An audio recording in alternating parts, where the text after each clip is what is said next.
Herzlich willkommen zurück zu einer neuen spannenden Runde hier bei Assassin's Creed Syndicate mit dem Groschenroman-Verbrechen. Doch jedes Mal müssen wir uns hier ein bisschen durchschaukeln. So, Mädchen. Ja, der Typ, ja, das ist ein Typ neben dir. Also, Jacob, ich weiß nicht, was du letzte Zeit alles zu dir genommen hast oder echt mal eine Brille brauchst, aber naja. Gut, Groschenroman heißt es wie gesagt für heute wieder mal und ich habe wie gesagt dann das Spiel neu gestartet bezüglich halt. Naja, um zu erfahren, ob jetzt überhaupt das andere DLC-mäßige, sprich mit dem Maharaja, auch freigeschaltet wurde. Und tatsächlich da drüben sehen wir es, ein gutes altes S. Du leb, Sync Erinnerungen. Ein guter Schütze, das sind eben diese, naja, was wir haben per DLC bekommen, sprich per Season Pass in meinem Falle. Mit dem Maharaja von Indien. Jetzt allerdings sogar ein bisschen seltsam finde. Das mit der Übersicht über Westminster haben wir Aktivitäten, Fundstücke und Erinnerungen. Und Erinnerungen sind hier aufgeführt mit D, C und V. Aber die S-Erinnerungen sind irgendwie jetzt nicht da. Gut, vielleicht kommen die erst nachher, aber das gerade ist noch irgendwie interessant. Sonst fehlen sie auch überall. Egal, legen wir los mit den Groschenromanen. Oder mit dem nächsten Kapitel. Der totgeweihte Colonel. Finden Sie raus, ob der Kugel den ehemaligen Colonel drauf und tötete. Und die Uhr schlägt zu voller Stunde. Ja, bitte sehr. Das ist sicher interessant. In dieser Nachbarschaft sind Schusswaffen an der Tagesordnung. Ich schätze, die Lösung erfordert Geometrie, Timing und Menschenkenntnis. Und vielleicht kommt eine Geschichte dabei raus. Sehen Sie sich das einmal an. Der Junge ist plötzlich ein Super Saiyajin, seht ihr das auch? Ey, da sind blonde Haare, der ist nicht schon golden, der ist nicht mehr blond, das ist doch platinblond, wa? Krass. Bevor ich es vergesse, irgendwie in letzter Zeit habe ich das Gefühl, dass der Sound nicht mehr so super ausgestattet ist wie auch schon. Mach mal so. Musikeffekt lassen wir gleich, ungefähr gleich laut. Aber die Sprache, dass irgendwie ein bisschen leiser ist als früher. So. Na, das übernommen. Kann man sich ja auch nie so sicher sein. Ja, doch, sieht nicht schlecht aus. Gut.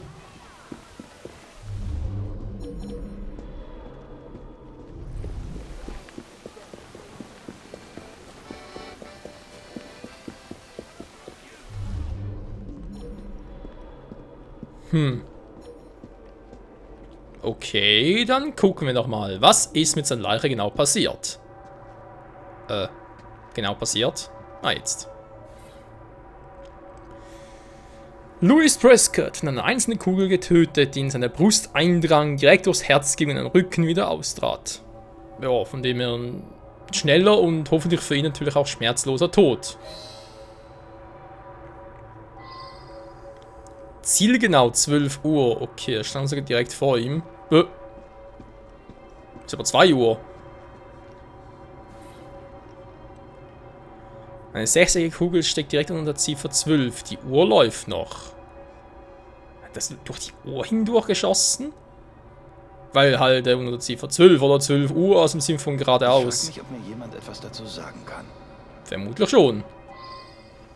Jo, genau. Das wird sogar passen. Aha. Durch die Uhren durch. Nee, natürlich, ja. Es wird die viel logischere Variante, was direkt dort hinten stand. Der Colonel stand da und zack, booms. Die Form weist auf die fluchende Kugel hin. Und wieder mal sieht es eigentlich genauso aus wie auch bei Batman Arkham Knight.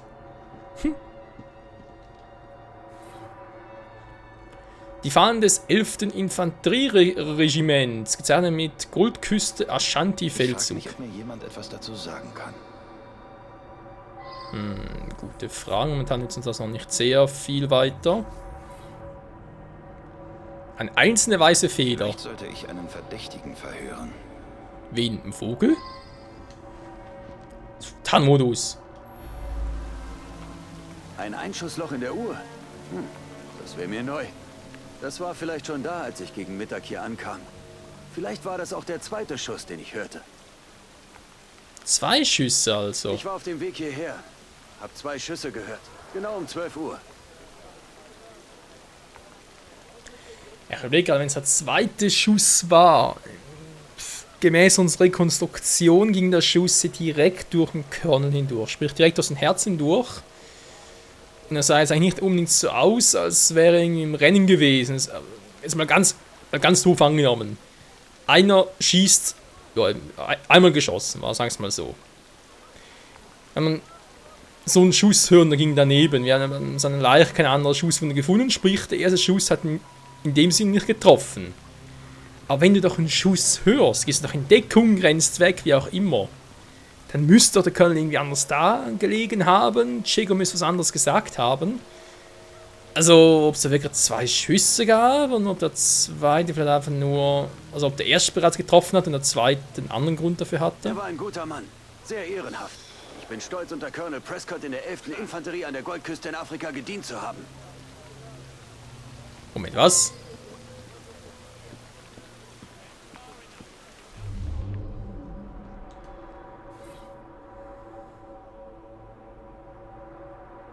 Goldküste, Ashanti-Feldzug. Sollte ich einen Verdächtigen verhören. Gut gefragt habe ich schon, ich weiß, aber mir fehlen noch 2 Hinweise und ich möchte doch eher erst einmal alle Hinweise finden, bevor ich dann die Leute weiter befrage. Okay, Press-Kommunikation Nummer 408. Das sagt mir jetzt gar nichts.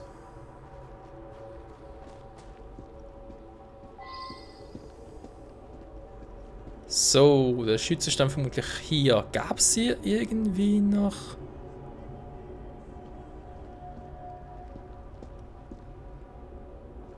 So wie es aussieht, nicht wahr? Direkt da drüber geschossen, okay.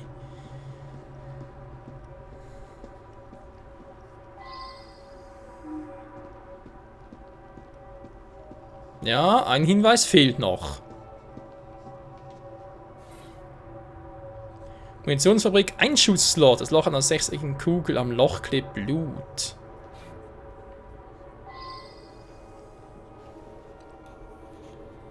Ja.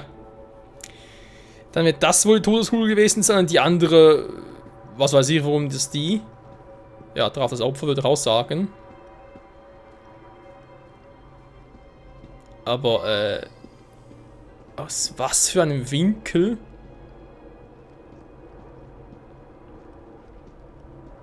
Ein bisschen seltsamer Winkel. Aber hier noch etwas? Nö. Sieht nur seltsam aus, ist aber nichts weiteres. Gut, dann Hinweise alle gefunden. Verdächtige Fragen. So wie ich das sehe, wurde Prescott ziemlich genau um 12 Uhr getötet. Unser alter Kumpel Freddy. Als Colonel Prescott aus der Armee ausschied, nutzte er seine Verbindungen und gründete diese Munitionsfabrik. Er wollte allen, die unter ihm gedient hatten, eine Arbeit anbieten. Sehr ehrenhaft von ihm. Die Kinder von gegenüber haben mit einer gefundenen Waffe rumgespielt. Ein verirrter Querschläger muss den Holzzaun durchschlagen haben und traf Mr. Prescott direkt in die Brust. Ziemlich unglücklich, wenn Sie mich fragen. Und ziemlich zufällig. Sie haben die Uhr wahrscheinlich während Reparaturarbeiten dort abgestellt. Und wie ich sehe, tickt sie noch.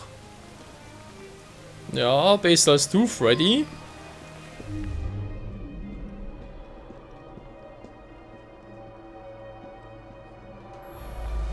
Prescott hat es zum Andenken an einen Einsatz über den Praw errichtet, den er anführte, um den Ashanti in die Flanke zu fallen. Dieser Angriff war ein Fehlschlag auf ganzer Linie. Wir haben viele Kameraden verloren. Prescott wollte, dass wir ihrer gedenken. Vielleicht ein Rachmanöver? Weil sie seinetwegen so wieder verloren haben? Wer weiß, wer weiß. Okay, und diese Wand hier, kann man die verschieben oder wie sieht's aus? Deutet darauf hin, dass die Kugel vom Hof kam. Hofeinschussloch, okay. Nein, das die auch noch untersuchen. Cool. Was haben wir hier? Bier. Eine große Bierpfütze. Entlang der Straße sind weitere Pfützen.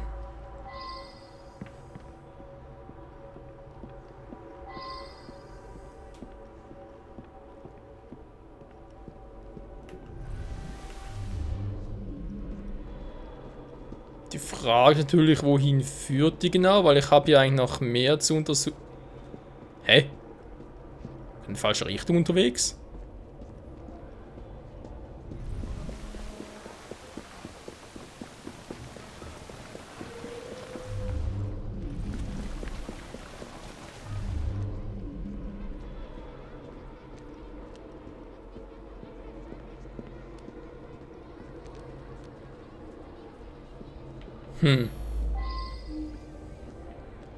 Ja, guck mal einen an.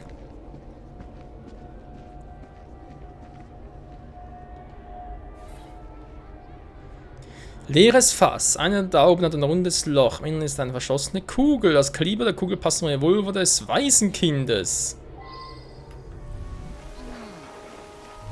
Okay, also hat das ihn sicher gebracht, beziehungsweise halt die Beweise verschwinden lassen wollen. Hat nicht so ganz funktioniert. Von der Absatz 11 Infanterie. Ja gut, das ist Regiment, ja.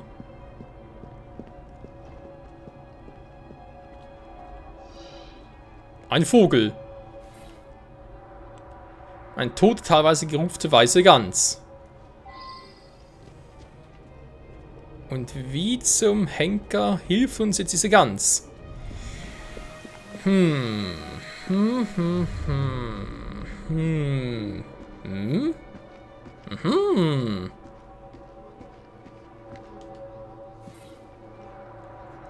Das Behandlung von Trypanomyces. Was? Trypanosomiasis. Da kriegst du einen Zungenbrecher. Trypanosomiasis. Eine Krankheit, die von afrikanischen Tsetse-Fliegen übertragen wird. Zurückgehen und danach fragen. Okay, war sie immer krank von ihm? Vielleicht sogar der Colonel selbst? Fahrer des Lieferwagens, der Bennett. Ich habe ihn fast jeden Morgen hier gesehen. Schien ein netter Kerl zu sein. Wir haben ein ganzes Fass Bier verloren, verflucht. Ich hörte einen lauten Knall. Mein Bursche Samuel fuhr in der Kutsche mit. Vielleicht weiß er mehr. Er ist hinten und schmeißt den Müll in den Fluss. Der arme Tropf lag vor ein paar Jahren auf meiner Türschwelle. Irgendwas stimmt mit ihm nicht. Er hat irgendeine Krankheit. Er fährt immer mit mir, wenn ich ausliefere. Er arbeitet hart, äußerst zielstrebig. Wie passt der jetzt in die Geschichte? Ich liefere nur das Bier. Die Leute auf dem Weg beachte ich meistens nicht. Wirklich? Da war ein Loch in dem Fass. Das kann ich mir auch nicht erklären. Du natürlich nicht. Die ist gegen so eine Krankheit, die ich seit einer Weile habe. Den Namen habe ich vergessen. Ja, du mich auch. Na gut, denken wir, fürs Erste reicht das. Gehen wir zurück und wir fragen nach die Kinder und dann müssen wir, glaube ich, mal den Fall langsam gelöst haben.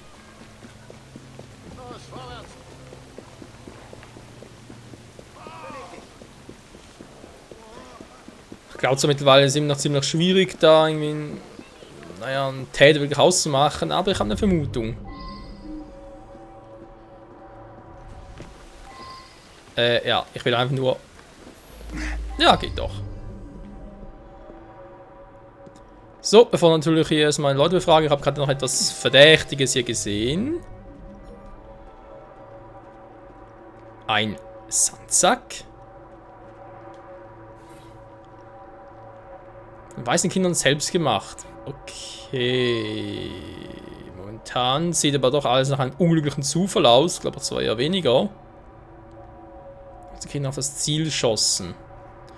Es waren trotz allem 2 Schüsse. Genau.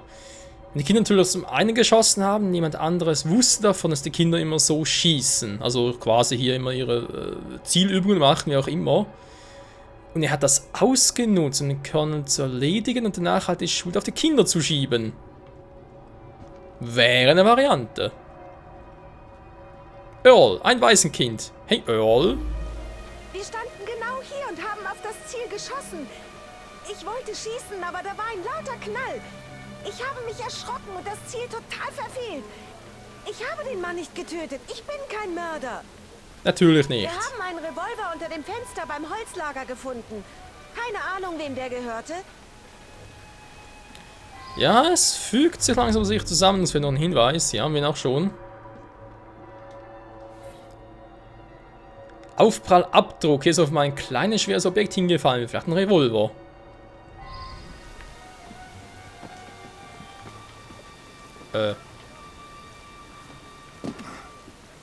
Ah, das Fenster zu, okay. Curtis. Du warst nicht wahr? Er und ich haben uns oft und gern beleidigt. Ich war Lieutenant unter seinem Befehl in Afrika. Ich habe die Armee geliebt. Wenn man Uniform trägt, sieht jeder zu einem auf. Auf jeden Fall haben wir uns jeden Morgen angeblafft und etwas herumgealbert. Ah, ja. Nun, Prescott hat einen Flankeneinsatz geleitet, der schief ging mit vielen Toten. Einige nannten den Colonel einen Feigling, aber er hatte einfach nur Pech. Jedenfalls quittierte er den Dienst. Als Entschädigung bot er Arbeit in seiner Fabrik an, wenn einer von uns die Armee verließ.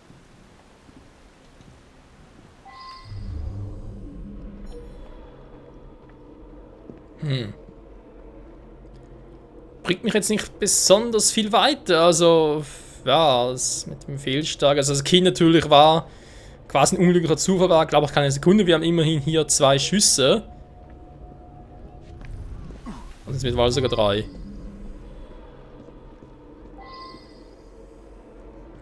Genau, das ist der vom Kind, der hier geschossen hat. Aber eigentlich an Prescott vorbei. Den getroffen hat ja der hier. Kugelflugbahn, kein Einschuss, genau, weil er gesagt hat, er hätte gar nicht mehr schießen können. Also er wollte zwar so schießen, aber es ging gar nicht mehr. Weil er sich erschrocken hat, wegen dem anderen Schuss.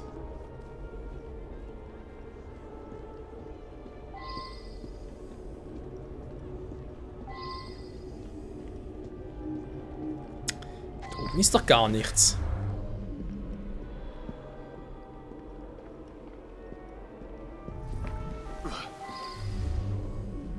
Wäre die Flugbahn hier oben?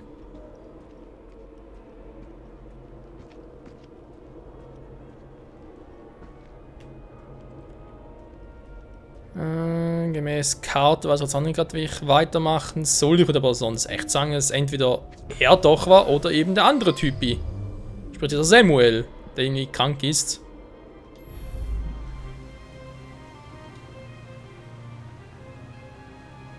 Lustigerweise befragen kann ich ihn, aber mehr geht nicht. Das quasi beschuldigen oder so etwas.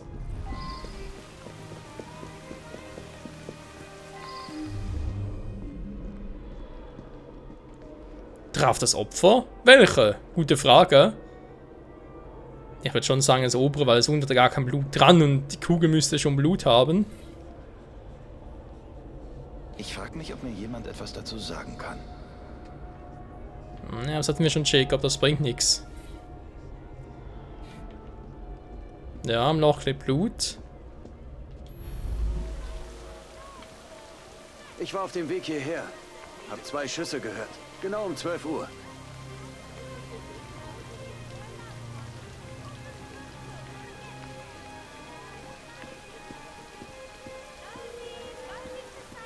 Im Laden sei noch etwas.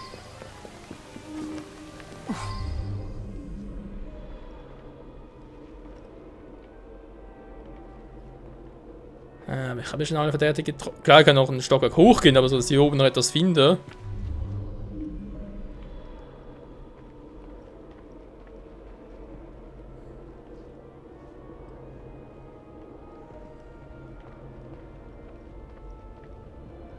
Nee, sieht nicht danach aus. Aber interessant ist, dass er gar keinen beschuldigen kann.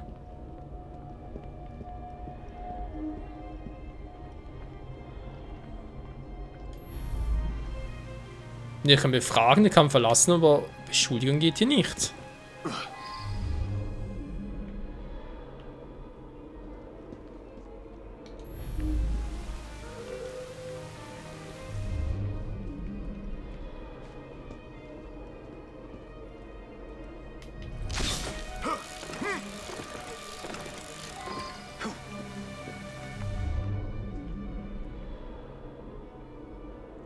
Ziemlich so in den Laden reingehen. Also, ja, im Prinzip von der Lupenform. Und die ist jetzt irgendwie weiß und die anderen sind irgendwie ausgegraut.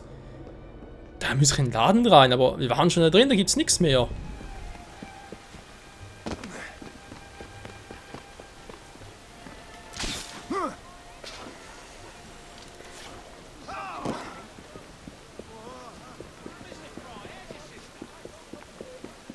Yes, I'm Mr. Fry.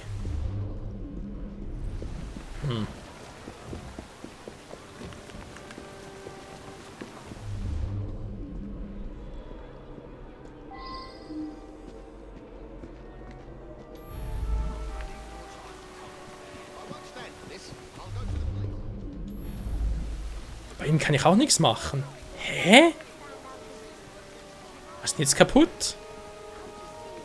Ich meine, sorry Leute, normalerweise kann man doch immer jemanden beschuldigen.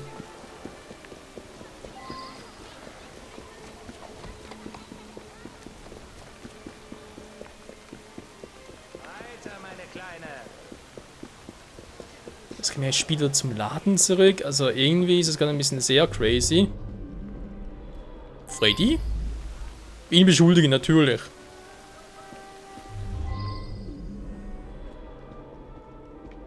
Ist da sonst nirgendwo etwas vergessen?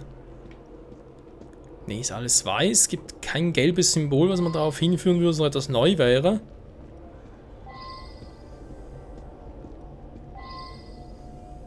Doch, ich bin jetzt offiziell verwirrt.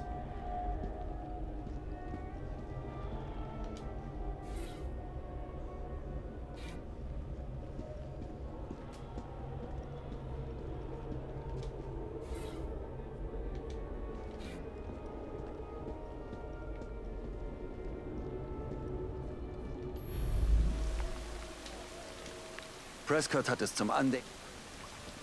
Nee. Hä?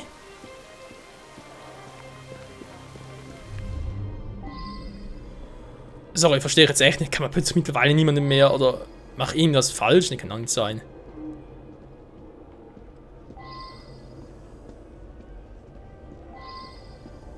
Laden, doch, ich soll irgendwie wieder dahin, aber Schütze? Fragezeichen. Schütze, beschütze, aber wir haben nur den. So steht der Verdächtige getroffen, 1 Ladenbesitzer, aber wenn ich ihn befragen will. Ah, ja.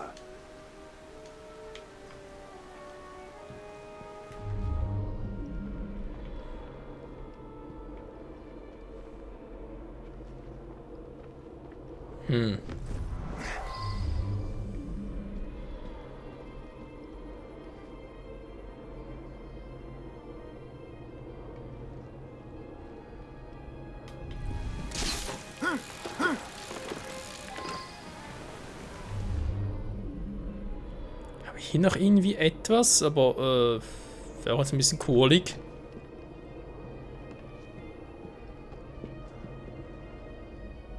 Aber da noch ein Hedig-Symbol, glaube ich, war. Ja, Leute, ich bin hier echt ein bisschen überfragt. Offenes Fenster, Sturz. Ja, na endlich mal.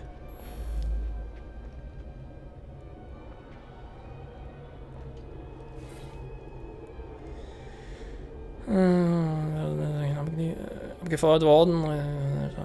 11. Inventory, Goldküste. Und danach fragen.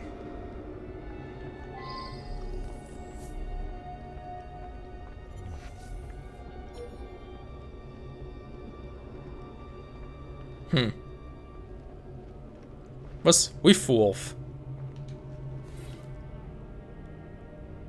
Whiffwurf-Gewehr. Genauigkeit. Ich frage mich, ob mir jemand etwas dazu sagen kann. Die Frage ist, wer war?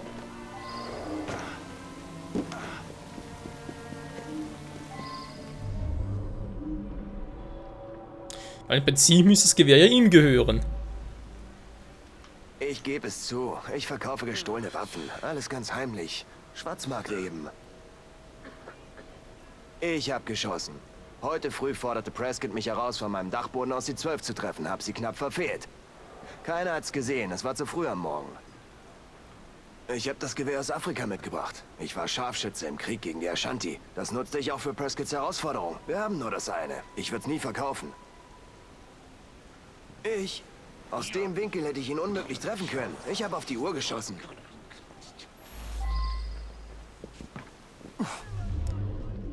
Im Prinzip habe ich alles, war Kugelflugbahn, aber wenn er von hier aus geschossen hat, aber die hätte er ihn getroffen.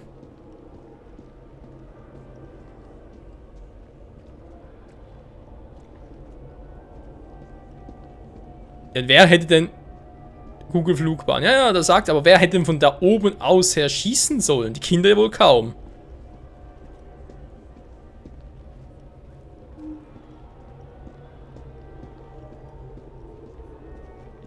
Da ist doch irgendwie der andere Samuel? Was? Ich war die ganze Zeit hier. Der Schuss kam von irgendwo da drüben. Wir sind nicht mehr in Afrika. Der Krieg ist vorbei für uns. Ich erschieße meine Offiziere nicht. Ja, natürlich glauben wir ihm, ist klar. Na gut, wenn es echt mit dem Bierfest einladen gegangen wäre, dann muss es Samuel gewesen, wie ich vorhin schon gesagt habe. Das kann gar nicht anders sein. Was ich auch nicht ganz verstehe, warum sollte der andere Typ, auch wenn sie abgemacht haben, um 12 Uhr soll er schießen, ne? Ich meine, er sagt vom Dachboden aus, aber haben wir Beweise dafür, dass er getan hat? Nö, könnte auch da unten gestanden haben. Also, ja, ich habe hier ein bisschen Problem mit diesem, ja, mit diesem Detektivfall, muss ich ganz klar zugeben. Weil das Spiel will einem weismachen, ja, ist sonnenklar, wer es geschossen hat oder wer der Täter ist, aber es ist nicht sonnenklar. Weil noch gewisse Indizien fehlen würden. Aber gut, wenn man natürlich dann ein bisschen einfacher denkt und sich sagt, jo, alle Indizien haben wir, geil, dann muss es der gewesen sein. Aber warum? Ich liefere nur das Bier. Die Leute auf dem Weg beachte ich meistens nicht. Da war ein Loch in dem Fass. Das könnte ich mir auch nicht erklären. Wegen seiner Feigheit in Afrika starben meine besten Freunde. Die hätten ihn erschießen sollen. Jo, Rache. Das war sehr gute Polizeiarbeit. Ein Wunder, dass bei dem Kugelhagel überhaupt irgendjemand überlebt hat. Allerdings zu dritt haben sie geschossen, ey.